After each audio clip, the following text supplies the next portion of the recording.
사무엘상 7장 15절에서 8장 9절 그리고 8장 20절 말씀을 우리 함께 읽을 때 저 한 절 여러분 한 절 교독하며 나아갔으면 좋겠습니다. 우리 7장 15절부터 8장 9절 그리고 8장 20절 말씀 함께 교독하여 읽겠습니다.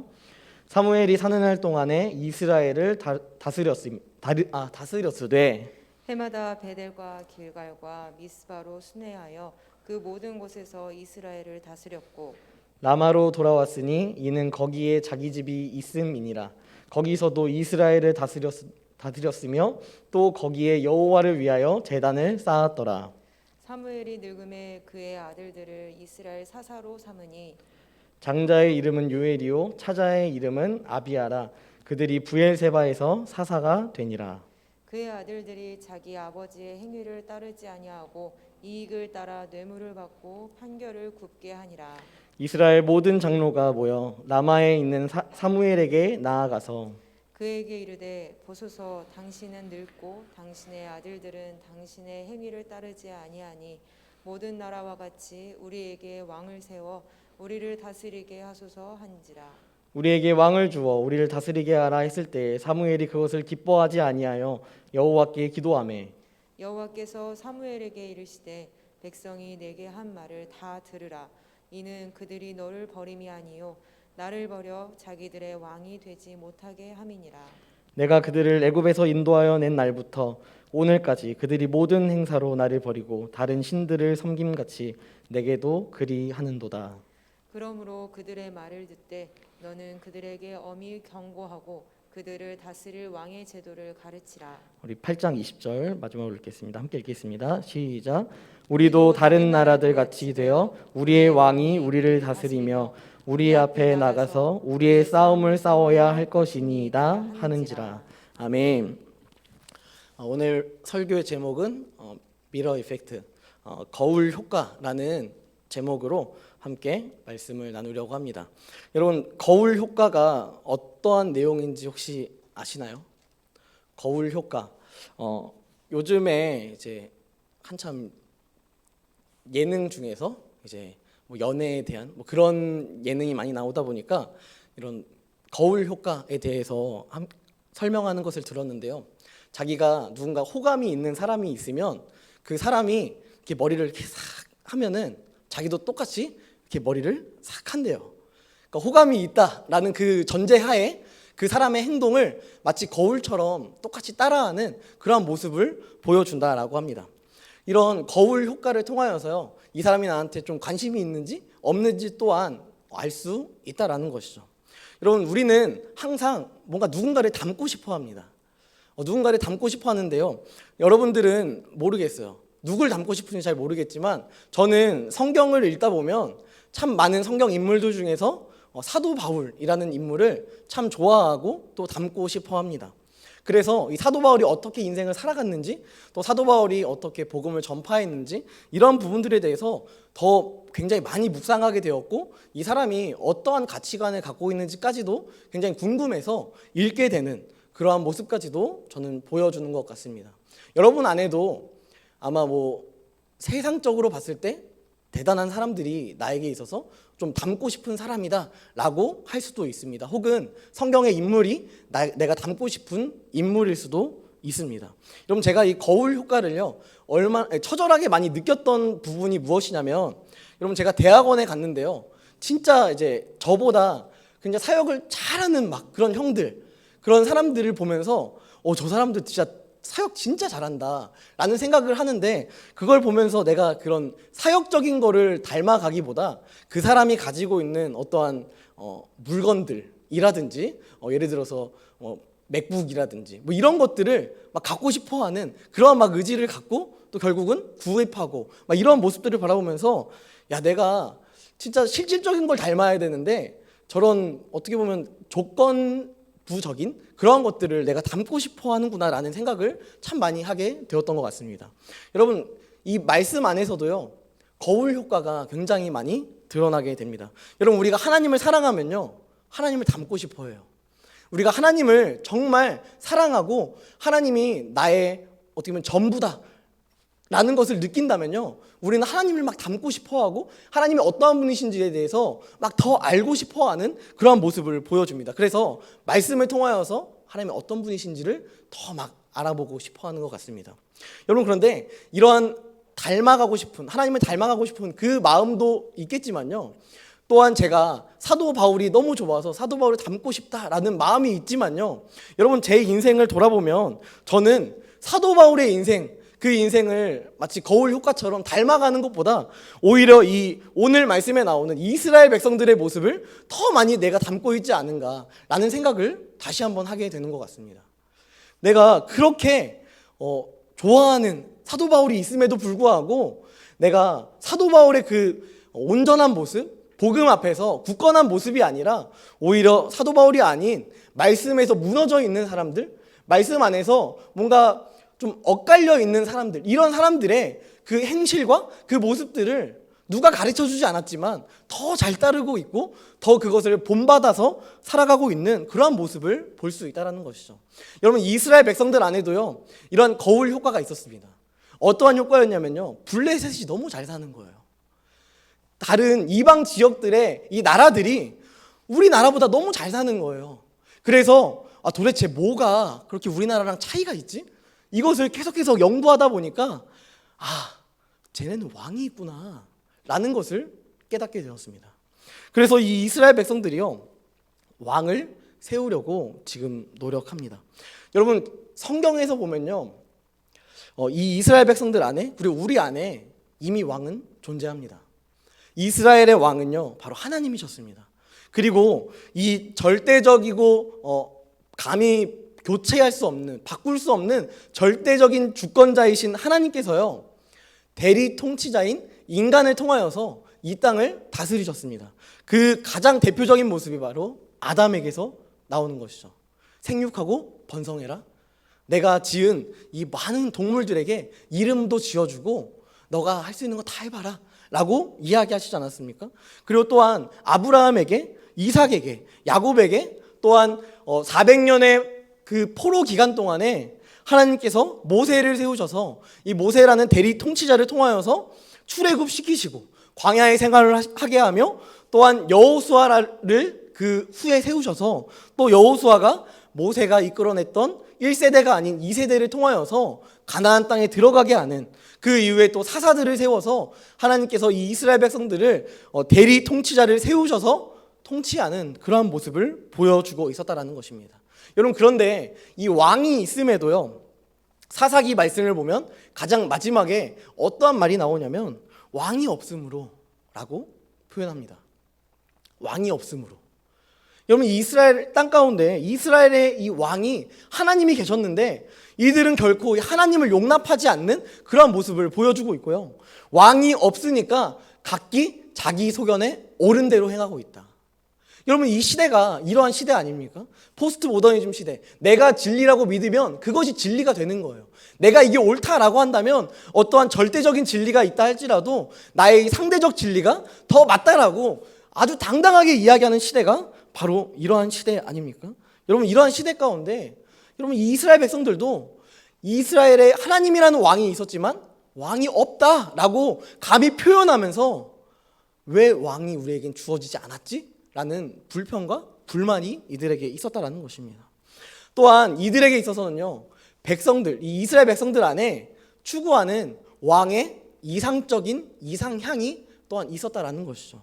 그 중에 첫 번째 모습은요, 정의로웠어야 됐습니다. 나의 왕은, 내가 우리 나라를, 이 땅을 다스릴 왕은 정의로운 사람이어야 해 라는 생각이 가장 많이 들었다라는 것입니다. 여러분, 사무엘은요, 이스라엘 민족들을 사는 날 동안에 계속해서 사사로서 통치하며 다스렸습니다. 매 해마다 오늘 말씀에 읽었잖아요. 베델, 길갈, 미스바, 그리고 라마라는 이 네 지역이요, 어떠한 지역이냐면 이스라엘 안에서도 진짜 딱 가운데에 있는 지역, 가운데에 있어서 다양한 12지파의 사람들이 율법적으로 누가 어긋나는 행위를 했거나 율법적인 심판을 받아야 했다면 가장 쉽게 모일 수 있는 가운데, 어떻게 보면 수도 같은 그런 역할을 했던 지역이었는데요, 이 지역으로 모여서 이스라엘 백성들이 사무엘이여 이런 것들을 통치해 주십시오 라고 이야기를 하는 그런 아주 대표적인 장소였다라는 것입니다. 이 장소에서 계속해서 이스라엘 백성들을 잘 이렇게 하고 있었는데요. 이런 귀한 이 사사 사무엘도 피해갈 수 없었던 것이 있었는데 그게 바로 나이였습니다. 이 사람이 늙어가기 시작했다. 우리 8장 1절 말씀에 보면 사무엘이 늙음에라고 지금 표현하고 있다라는 것입니다. 여러분 이스라엘 문화권 안에서요. 여러분 40살은 돼야지 기본적으로 자기 의견을 표시할 수 있습니다. 여러분 예수님이 이 가르치시는 그 과정 가운데 율법을 가르치는 사람들 그리고 이 유대교에서 되게 당당하게 가르치는 그런 존재들이요. 예수님한테 뭘 얘기하냐면요. 예수님이 그때 뭐 30살 초반 정도 30에서 대략 33세까지 공생애를 하셨을 거다라는 예측을 했을 때 여러분 이 이스라엘 문화권 안에서 그 사람들이 예수님한테 이야기하는 것이 무엇이냐면 넌 40살도 안 돼놓고 감히 어디서 그런 가르침을 이야기하려고 하느냐라고 이야기하는 것을 통하여서 여러분 40은 되어야 어느 정도의 이제 그 자기 주장을 할 수 있는 좀 깨달음이 있는 그러한 존재로 이스라엘 땅 가운데 좀 인식이 되는 그러한 상황이었다라는 것입니다. 그러니까 이 사무엘은 늙었다라는 표현이요. 괜히 그냥 늙었다라는 표현을 쓴 것이 아니라 정말로 늙은 거예요. 정말 나이가 많이 가득 찬 그런 상황 가운데 존재했다라는 것입니다. 이렇게 나이가 들자 사무엘도 세월을 피해갈 수가 없는 거예요. 무릎이 막 아프고요. 허리가 아프고 저도 이제 다리 이쪽 한 다리가 제 다리 한쪽이 이게 두동강이 났었는데요. 여러분 요즘에 부쩍 이제 날씨가 따뜻해지고 이러는데 날씨가 따뜻해지는데 아픈 거예요, 막. 그래서 내가 늙었나라는 생각이 괜시 이렇게 들면서 아직 그럴 나이는 아닌데라는 생각이 드는데 아파요. 여러분 그런데 늙었다라는 이 표현을 사용할 정도의 사무엘이었다면 현실적으로 이런 몸의 변화와 아픔들이 어느 정도 존재했다라는 것이죠.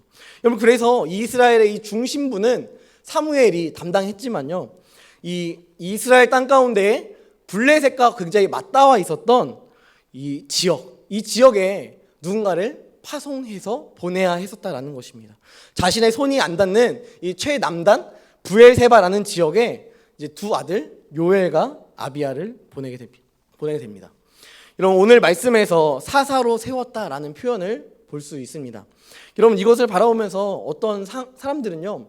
이 사사를 세웠다라는 것을 통해서 아니 여러분 다 아시잖아요. 사사기 읽어보셨잖아요. 자기가 사사로 세우지 않습니다. 누군가가 사사를 뭐 이제 계승하거나 뭐 자기 자식한테 주거나 이런 걸 하지 않습니다. 그러니까 이 사무엘이 사사를 감히 세워? 이거 사사를 세우는 거 되게 잘못된 거 아니야? 라고 생각할 수 있는데요. 여러분 이 표현은 사사를 세웠다라는 표현은요. 우리 시대로 말하면 경기도지사 정도 그 정도의 인물을 세운 거예요. 브엘세바에 그 통치할 수 있는 브엘세바라는 그 남단 지역이 블레셋의 많은 어려움과 그 핍박 가운데 있으니까 그 핍박을 조금이라도 이렇게 케어해 줄 수 있는 그런 사람으로 이 사사 요엘과 자신의 아들 요엘과 아비야를 보내게 되었다라는 것입니다. 여러분 왜 그렇게 보냈냐 하면은 생각보다 이 시대 가운데 율법적으로 다스려야 됐던 이 판단을 해줘야 됐던 그런 상황들이 너무도 많이 존재했다라는 것입니다. 여러분 사사의 직무를 아시나요? 사사의 직무는요. 첫 번째는요. 직접적으로 이스라엘 민족들이 하나님의 곁으로 인도하는 그런 예배자의 모습, 예배자의 삶을 살아내는 것이 사사의 모습이었습니다. 그러니까 하나님께로 끌고 가는 거죠. 이스라엘 민족들을 하나님께로 끌고 가는 그런 역할이 첫 번째 역할이었습니다. 두 번째 역할은 정말 심판자, 재판관으로서 어떠한 법에 있어서 율법에 있어서 어긋났다 혹은 율법에 있어서 벗어났다라고 하면 그것을 판단하고 결정해주는 그런 역할을 했다라는 것입니다. 여러분 요엘과 아비야는요 그 후자의 역할을 했습니다. 율법을 잘 보면서 그거에 맞는 법에 치리를 하는 그러한 역할을 했다라는 것입니다. 여러분 그 근거가 무엇에 나오냐면 오늘 3절 말씀해 보니까 그의 아들들이 자기 아버지의 행위를 따르지 아니하고 이익을 따라 뇌물을 받고 판결을 굽게 하니라 라고 이야기하고 있습니다. 뇌물을 받는 거예요.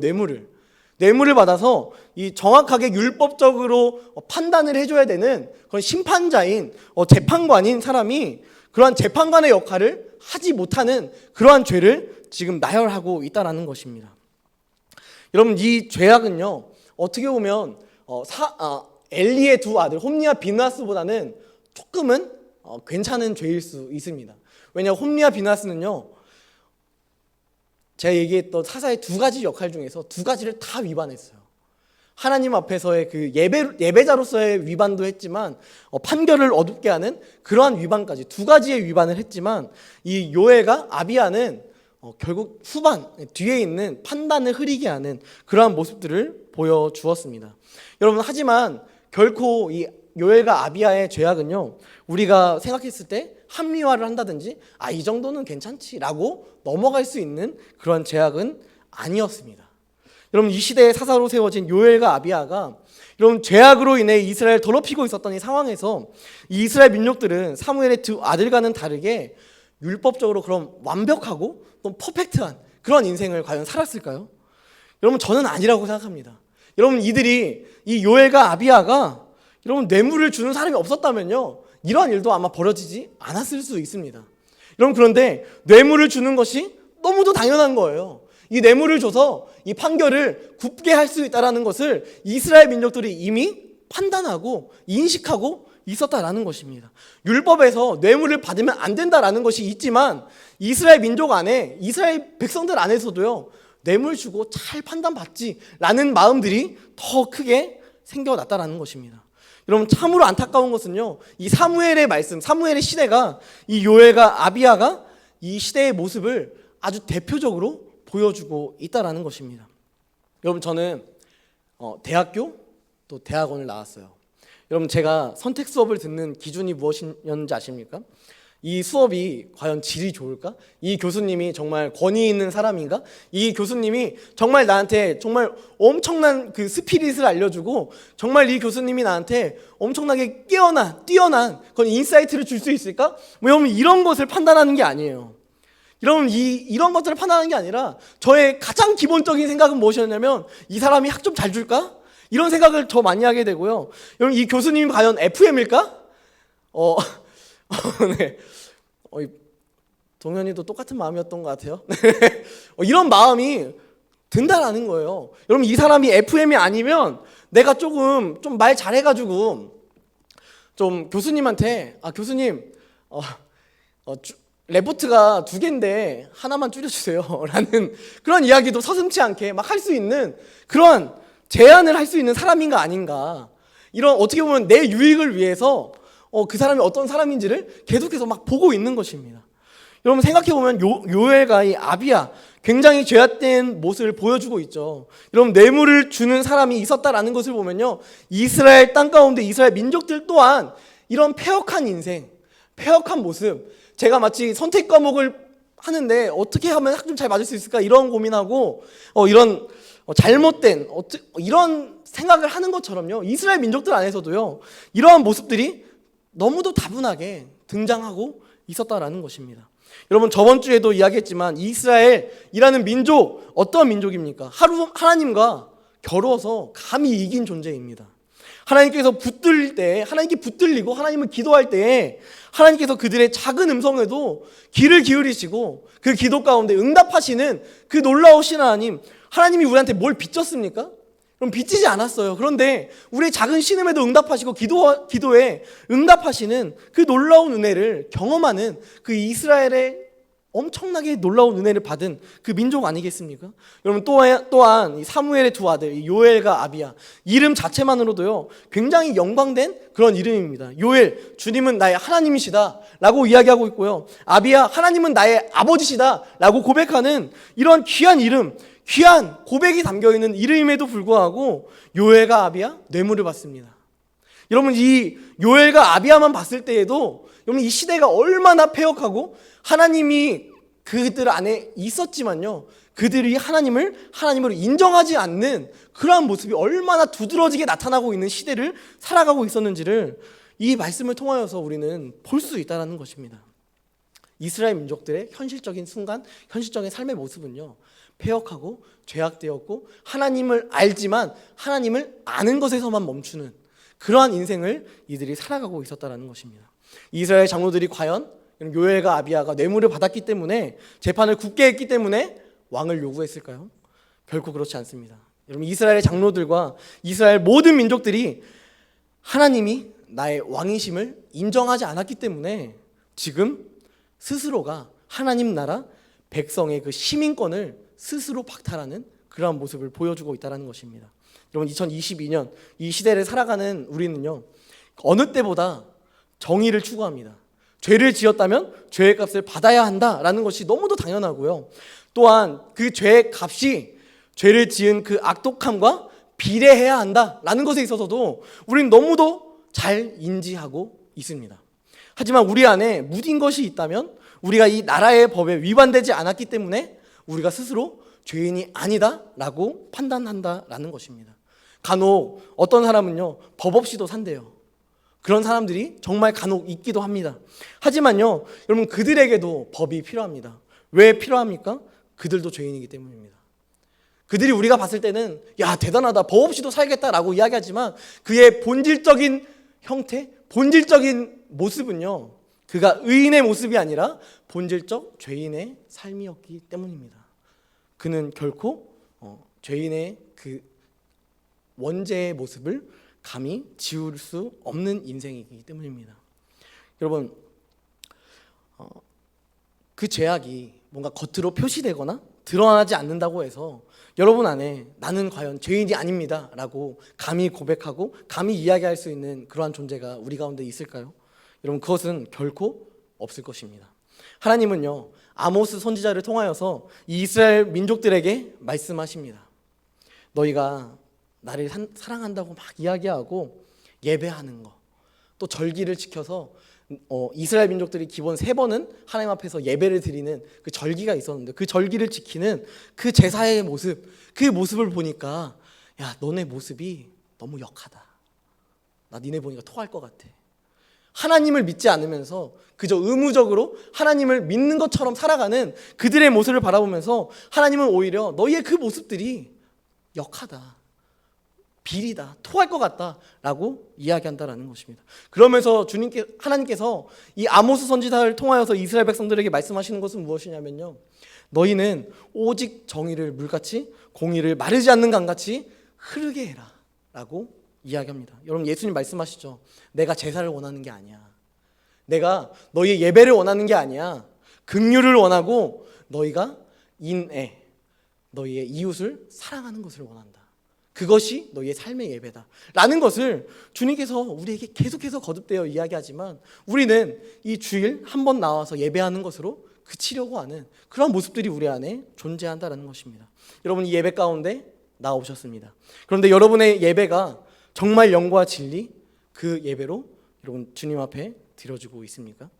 여러분, 지금도 나를 사랑하셔서 나의 삶 가운데 인도하시고 나의 삶 가운데 임마누엘 하시는 하나님을 철저하게 기억하고 경험하며 또 느끼고 살아가고 계십니까?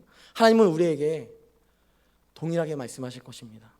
나는 너희가 어떠한 정의의 부분, 그러한 부분들을 원하는 게 아니라 사랑을 원한다. 이것을 주님께서 우리에게 말씀하신다는 것입니다. 너희가 주일 예배를 통해 하나님을 만나고 함께 예배하는 공동체로 세워지는 것도 귀한 모습이지만 우리에게 먼저 필요한 것은 바로 하나님을 사랑하는 것, 그리고 또한 한 번도 대화해보지 않았지만 나의 옆에 있는 청년들에게 내가 사랑한다 고백할 수 있는 것, 이러한 공동체가 우리 교회 안에, 이 3부 예배 안에, 청년부 안에 자리 잡는 것이 하나님께서 우리에게 가장 간절하게 원하시는 모습이다라는 것입니다. 여러분, 예배의 정의는 필요합니다. 이 예배를 반드시 의롭게 하나님 앞에서 아주 깨끗하게 드려지는 것 굉장히 중요합니다. 하지만 결코 여러분, 정의가요 사랑보다 앞서서는 안 됩니다. 사랑이 먼저입니다. 믿음, 소망, 사랑, 그 중에 제일은 사랑이다.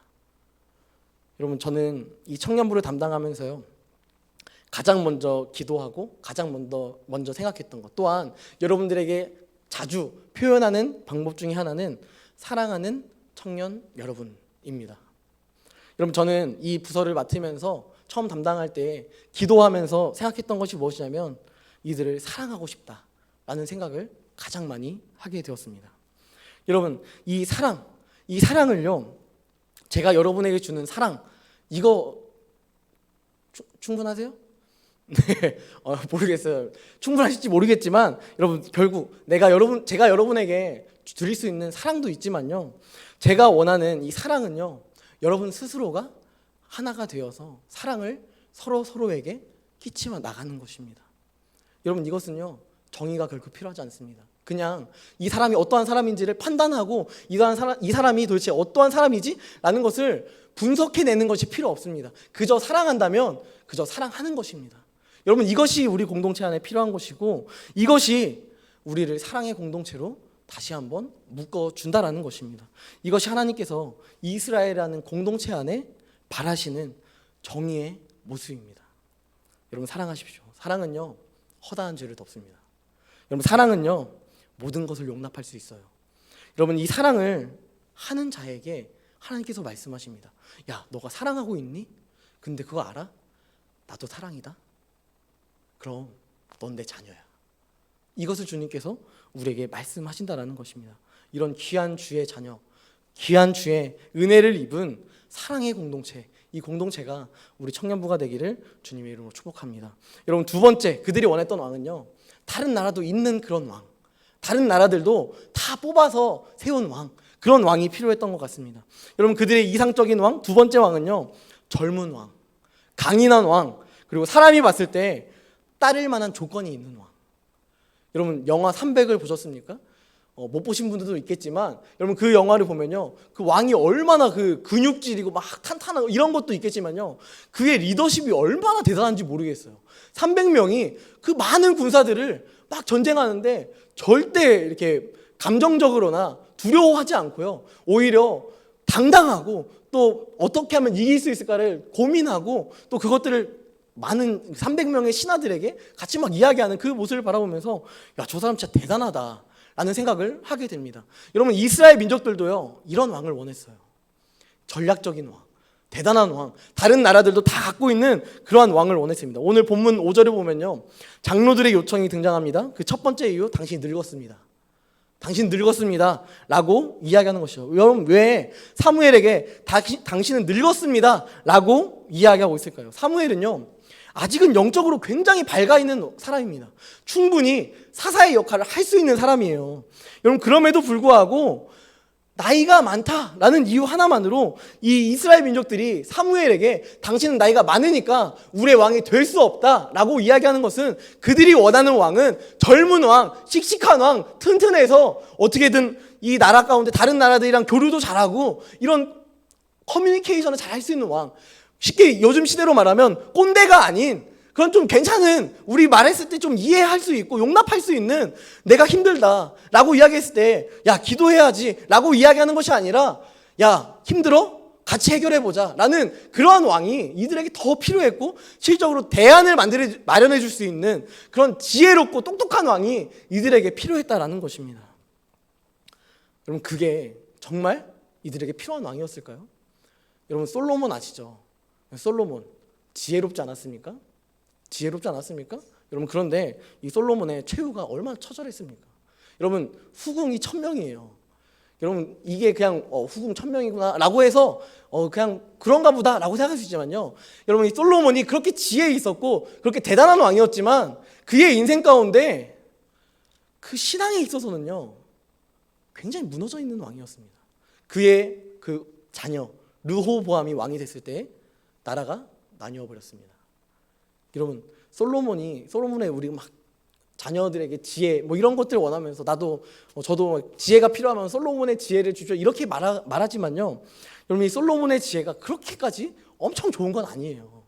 여러분, 이것을 바라보면서 지혜 있다, 똑똑하다라는 것이 어떠한 리더십을 끌고 다닐 수 있는, 이스라엘이라는 민족을 끌고 갈 수 있는 기준이 되는 것은 결코 아니다라는 것입니다.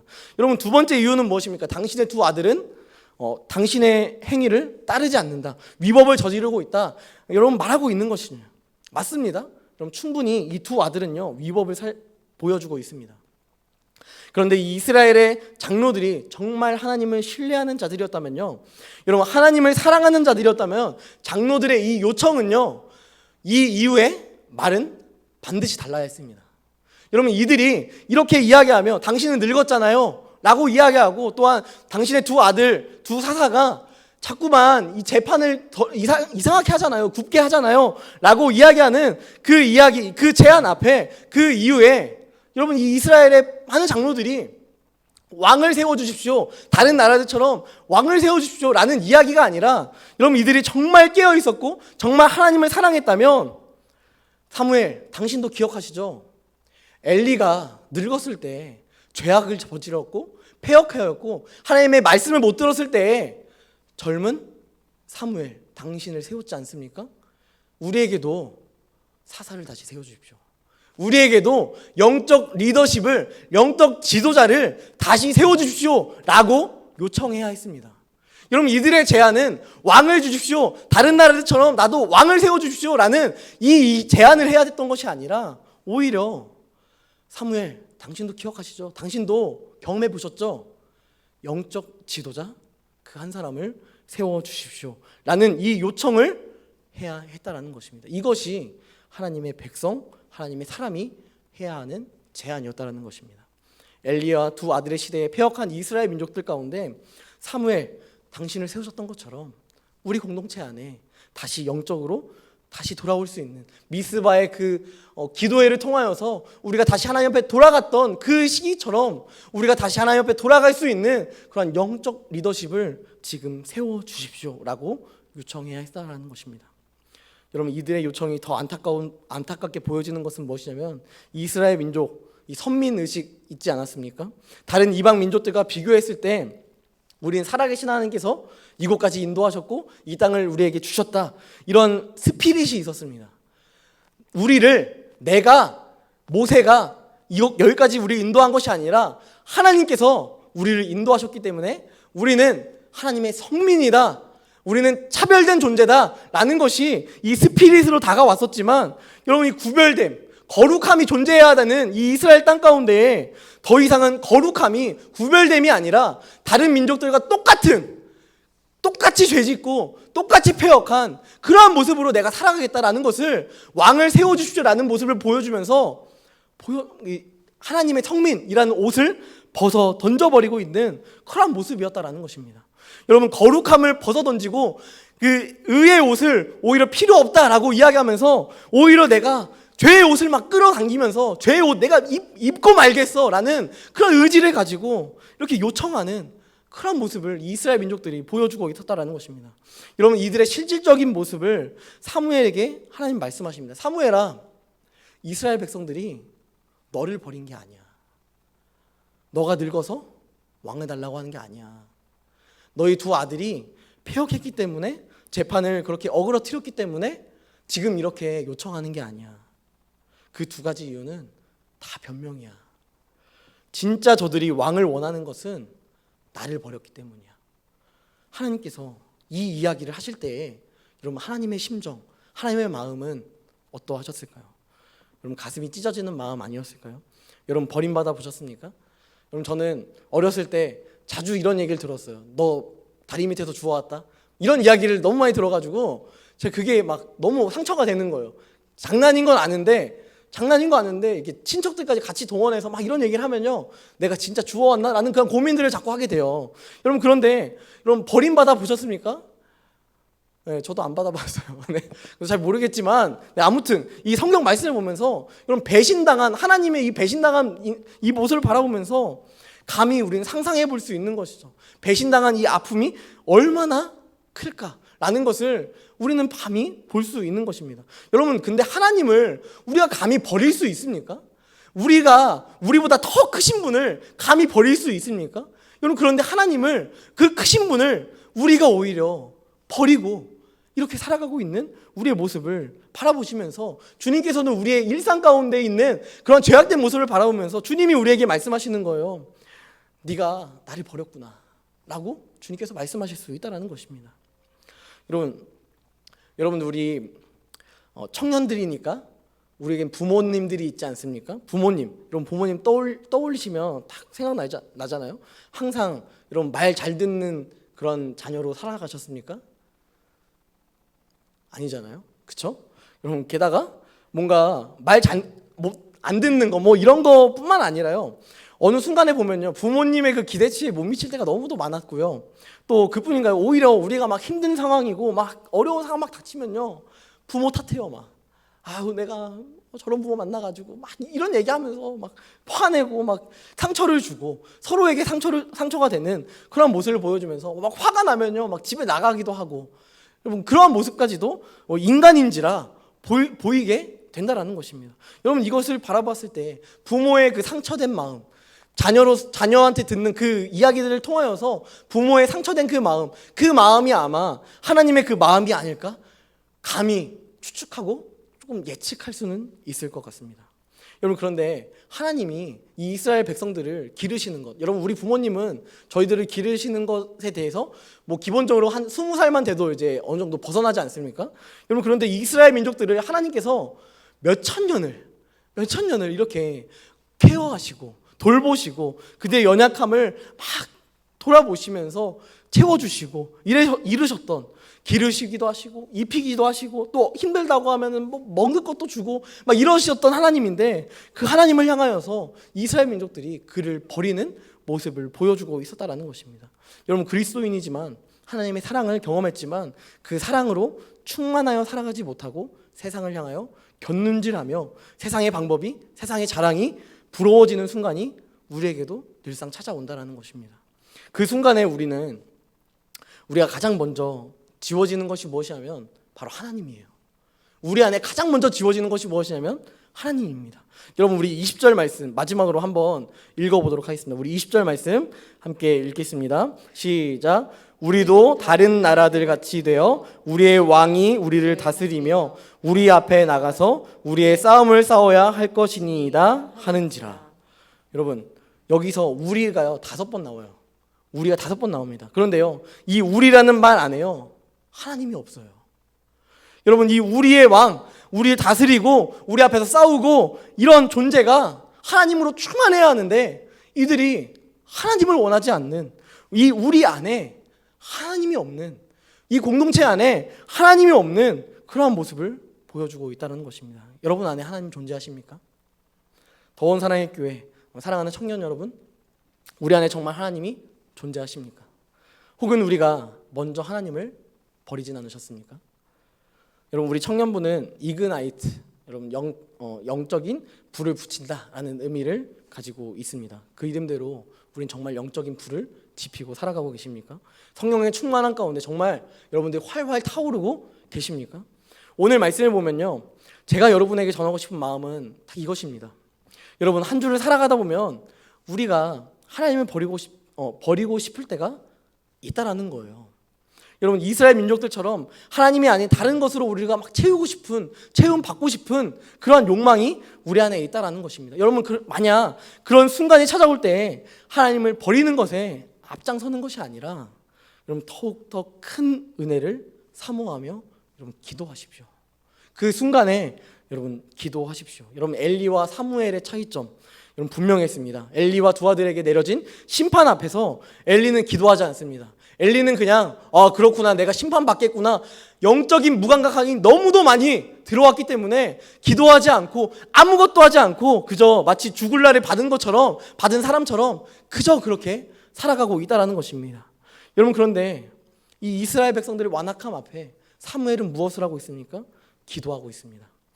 하나님을 향한 이 시선을 결코 놓치지 않고 기도합니다. 하나님을 버리고 싶은 그 순간에 여러분 잔머리 쓰지 마시고요, 여러분 합리화하지 마시고요, 하나님 잠깐 눈 좀 감아주세요 라고 하지 마시고요, 여러분 기도하십시오. 여러분 기도를 통해서 길이요 진리요 생명이신 나의 중보자 예수 그리스도가 나를 위하여 기도하시고 나와 함께 하시며 성령이 나의 마음을 감찰하사 내가 3번 짓던 죄를 2번 짓게 하고요, 2번 짓던 죄를 1번 짓게 하고요, 1번 짓던 죄도 끊어낼 수 있는 그 은혜가 나에게 있는 것이 아니라 하나님에게 있기 때문에 우리는 기도해야 한다는 것입니다. 여러분 이러한 은혜로 죄에게 지지 말고 하나님을 버리지 말고 하나님과 더욱 가까이 하며 하나님을 의지하는 귀한 지체들이 되기를 주님의 이름으로 간절히 소망합니다. 말씀을 마무리하겠습니다. 우리 앞에 놓여진 삶의 어려움이요, 우리를 무뎌지게 하고 우리의 마음을 막 돌과 같이 굳게 만들어 버립니다. 하지만 주의 말씀은 생명력이 있습니다. 우리의 굳은 마음도요 부드럽게 하고요 사랑의 마음을 막 허락하시는 거예요. 그 사랑으로 우리가 주의 길을 걸어갈 때 많은 견눈질이 있고 또 어려움이 있고 또 환난이 있고 낙심되는 일이 있지만 기도를 통해 어려움을 돌파할 수 있는 은혜가 있다는 것입니다. 이런 은혜로 이번 한 주간 성령의 불로 불태우며 영적으로 깨어있는 귀한 주의 자녀들이 되는 더원 사랑의 교회 사랑하는 청년부가 되기를 주님의 이름으로 간절히 축복합니다. 이 시간 함께 찬양할 때 제가 원래 준비했던 찬양이 있었는데요. 제가 아까 찬양을 하다가 너무 은혜를 받아서 제가 이 찬양을 좀 하고 싶어요. 정결한 마음 주시옵소서라는 찬양을 제가 좀 하고 싶어서 그 악보 오늘 찬양 세 번째 마지막 곡이거든요. 네, 우리 정결한 마음 주시옵소서. 저도 사실 악보가 없어요. 네, 그래서 저도 악보 하나만. 네, 우리 정결한 마음 주시옵소서 이 찬양을 하는데요. 저도 한 주 동안 참 고민이 많았거든요. 저도 한 주 동안 참 힘들었습니다. 근데 이 힘듦을 제 기질인지 모르겠지만 표출해낼 수가 없었어요. 눈물을 흘릴 수가 없고 너무 답답하고 힘든데 어떠한 표현을 할 수가 없는 거예요. 누구한테 이야기할 수도 없고 막 너무 마음이 아팠는데 제가 이 찬양을 하는데 갑자기 막 눈물이 났습니다. 아까 여러분 이 찬양을 하면서 우리가 정말 정결한 마음 주시옵소서. 하나님, 우리가 하나님을 버리는 것이 아니라 내가 하나님을 꽉 붙잡고 살아가는 그런 정결한 마음, 그 정결한 은혜, 그 은혜가 우리에게 있게 해달라고 우리 함께 정결한 마음 주시옵소서 함께 찬양하며 나아가겠습니다.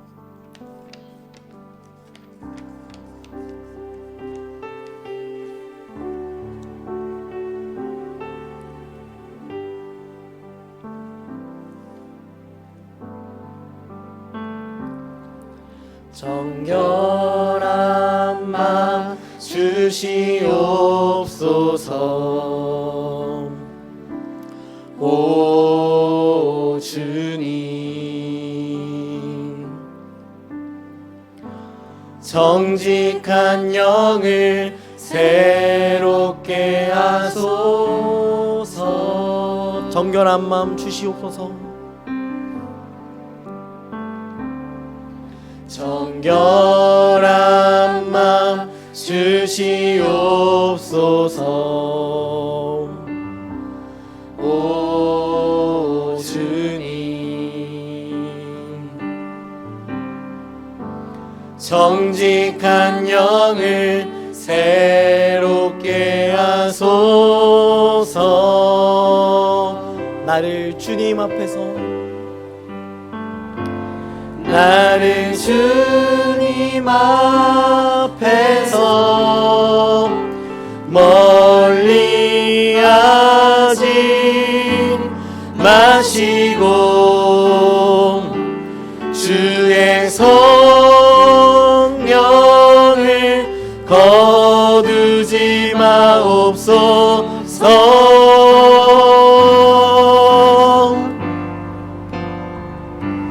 그 구원의 기쁨 다시 회복시키시고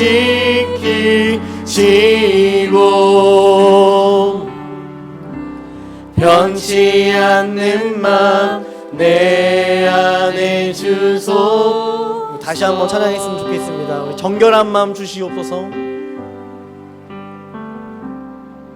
정결한 마음 주시옵소서. 오 주님, 정직한 영을 새롭게 하소서. 정결한 마음 주시옵소서. 정결한 마음 주시옵소서. 오 주님, 정직한 영을 새롭게 하소서. 주님 앞에서 나를 주님 앞에서 멀리 하지 마시고 주의 성령을 거두지 마옵소서.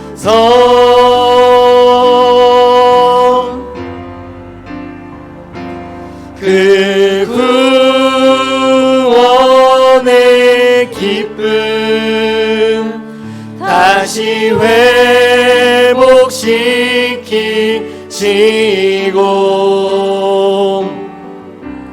변치 않는 마음 내 안에 주소서.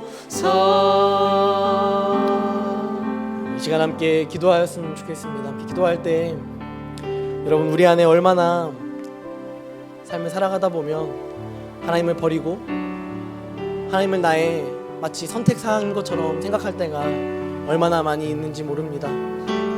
또한 세상의 자랑이, 세상의 가치가 내가 보았을 때에도 하나님보다 더 좋아 보이는 그러한 모습들이 우리 안에 존재할 것입니다. 여러분, 그때 이 고백이 우리 안에 있었으면 좋겠습니다. 하나님으로 충분합니다. 하나님으로 충분합니다. 이 고백이 하나님 우리 안에 있게 하여 주시옵소서. 그 고백 안에 우리가 사랑하고, 그 고백 안에 하나님을 사랑하는 것, 이웃을 사랑하는 것, 이 공동체를 사랑하는 것, 이 삼부 예배를 사랑하는 것, 그 여러 가지에 파생되는 것들이 드러나는 그런 주의 은혜가 우리의 삶 가운데, 우리의 인생 가운데 드러나게 하시고, 또한 주님, 우리 안에 정결한 모습이 없다면, 정결한 마음이 없다면 하나님이 찬양의 가사처럼 정결한 마음을 우리에게 허락하시고 우리가 다시 한번 주님 앞에서 정결함을 허락받을 수 있는 그러한 은혜가 우리 가운데 있게 하시고 기도로 충만한 그러한 인생이 되게 해달라고 이 시간 함께 기도하며 나아갔으면 좋겠습니다. 함께 기도하겠습니다. 하나님 우리 안에